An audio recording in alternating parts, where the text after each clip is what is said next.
కర్నూలు జిల్లా ఆదోని డివిజన్లో టీడీపీ ఎన్నికల హామీలో భాగంగా ఇచ్చిన మాట ప్రకారం లబ్ధిదారుల ఇంటి వద్దకే నేరుగా వెళ్లి పెంచిన 4,000తో పాటు అదనంగా గడిచిన 3 నెలలకు మరో 3,000 కలిపి మొత్తం 7,000 పింఛన్ను డబ్బును పంపిణీ చేశారు. అనంతరం నందమూరి తారక రామారావు విగ్రహానికి పూలమాలలు వేసి ఘనంగా నివాళులర్పించారు. అలాగే ముఖ్యమంత్రి చంద్రబాబు చిత్రపటానికి పాలాభిషేకం చేశారు. ఆదోని టీడీపీ ఇన్ఛార్జ్ రాష్ట్ర టీడీపీ ఉపాధ్యక్షులు మీనాక్షి నాయుడు, జనసేన ఇన్ఛార్జ్ మల్లప్ప చేతుల మీదుగా లబ్ధిదారులకు పింఛను అందించారు. ఈ కార్యక్రమంలో అధికారులు, సచివాలయ ఉద్యోగులు పాల్గొన్నారు.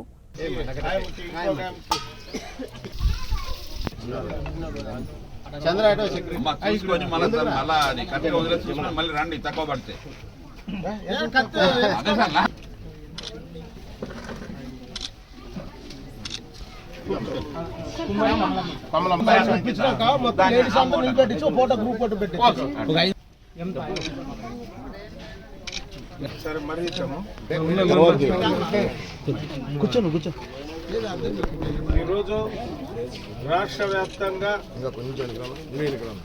ఎన్టీఆర్ భరోసా సామాజిక పెన్షన్ పంపిణీ కార్యక్రమం ఏర్పాటు చేయడం జరిగింది.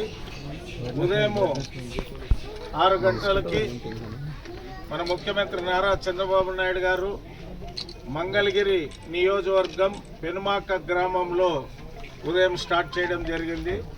రాష్ట్ర వ్యాప్తంగా 175 నియోజకవర్గాలలో సచివాలయ ఉద్యోగస్తుల ద్వారా ఇంటింటికి పెన్షన్ ఇవ్వడం జరుగుతుంది. మరి ముఖ్యమంత్రి గారి ఉద్దేశం మ్యాక్సిమంగా ఈరోజే 100% పెన్షన్ పంపిణీ చేయాలని కలెక్టర్ ద్వారా ఉద్యోగస్తులకు తెలియజేయడం జరిగింది. రాష్ట్ర వ్యాప్తంగా దాదాపు 1,20,000 మంది సచివాలయ ఉద్యోగస్తులు ఇంటింటికి తిరిగి ఈరోజు పెన్షన్ కార్యక్రమాన్ని దిగ్విజయం చేయడానికి వాళ్ళు సహకరిస్తున్న ఉద్యోగస్తులందరూ కూడా ప్రత్యేకంగా ధన్యవాదాలు తెలియజేస్తున్నాను నేను. మరి ఎన్టీఆర్ భరోసా పింఛన్ అనేది స్టార్ట్ చేసింది మహనీయుడు నందమూరి తారక రామారావు గారు. ఆ రోజుల్లో తెలుగుదేశం ప్రభుత్వం ఏర్పడిన తర్వాత 35 రూపాయలతో ఈ పెన్షన్ స్టార్ట్ చేయడం జరిగింది. ఆ రోజుల్లో 35 రూపాయలు అనేదే చాలా గొప్పది.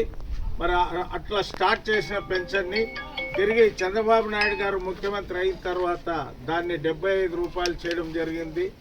దాని తదనంతరము రాజశేఖర్ రెడ్డి గారు ముఖ్యమంత్రి అయిన తర్వాత 200 చేయడం జరిగింది. మరలా చంద్రబాబు నాయుడు గారు ముఖ్యమంత్రి అయిన తర్వాత దాన్ని 1000 చేసి 2,000 చేయడం జరిగింది. మరి గత ప్రభుత్వంలో ఎన్నికల సందర్భంగా 3,000 చేస్తామని చెప్పిన అప్పటి ముఖ్యమంత్రి 250 కంతుల వారుగా చేసి ఎలక్షన్ ఇంకా 2 నెలలు ఉన్నదనంగా 3,000 చేయడం జరిగింది. ఉప ముఖ్యమంత్రి గారు కూడా పిఠాపురం నియోజకవర్గంలో స్టార్ట్ చేస్తున్నారు. అదే రకంగా ఒక్కసారి మీరు అందరూ ఆలోచించండి. ఏదైతే చంద్రబాబు నాయుడు గారు ఎన్నికల ప్రచారంలో చెప్పారో ఆ రకంగా ఈరోజు మీ ఇంటికి వచ్చి ఇవ్వడం జరుగుతూ ఉంది.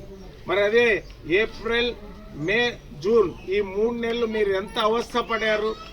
వాలంటరీ అనే దాన్ని వాళ్ళ ద్వారా ఇవ్వకూడదని కోర్టు చెప్పినందువల్ల మరి ఆ రోజు సచివాలయం ఉంది కదా, ఆ రోజు సచివాలయ ఉద్యోగస్తులు ఉన్నారు కదా, వాళ్ళ ద్వారా ఇప్పించింటే మీరంతా ఈ 3 నెలలు అంత అవస్థ పడేవాళ్ళు కాదు. కాబట్టి ఒక్కసారి ఈ పెన్షన్దారులందరూ ఒక్కసారి మీరు ఆలోచించండి. ఈరోజు నెల వస్తే మీకు 4,000 రూపాయలు, అదే దివ్యాంగులు ఉంటే 6,000. ఇటువంటి ప్రభుత్వం ఈ ఎన్డీఏ ప్రభుత్వం మరి పేద ప్రజల కోసము, పేద ప్రజల సంక్షేమం కోసము కష్టపడే ముఖ్యమంత్రి, ఉప ముఖ్యమంత్రి మన రాష్ట్రంలో ఉన్నారు. కాబట్టి మీరందరూ కూడా మీరు రేపు నెల 1వ తారీఖు కూడా ఈ సచివాలయ ఉద్యోగస్తులు మీ ఇంటికి వచ్చి ఎక్కడ కూడా ఒక్క నయా పైసా అనేది అవినీతి లేకుండా మీకు ఇవ్వడానికి ఈ ఎన్డీఏ ప్రభుత్వం ఏర్పాటు చేయడం జరిగింది. మరి మీ అందరూ కూడా మరి మన ముఖ్యమంత్రి గారికి, ప్రధానమంత్రి నరేంద్ర మోడీ గారికి, ఉప ముఖ్యమంత్రి పవన్ కళ్యాణ్ గారికి మీ అందరూ అభినందనలు తెలియజేస్తారని ఆశిస్తూ మీ అందరి దగ్గర నేను సెలవు తీసుకుంటున్నా. ఇప్పుడు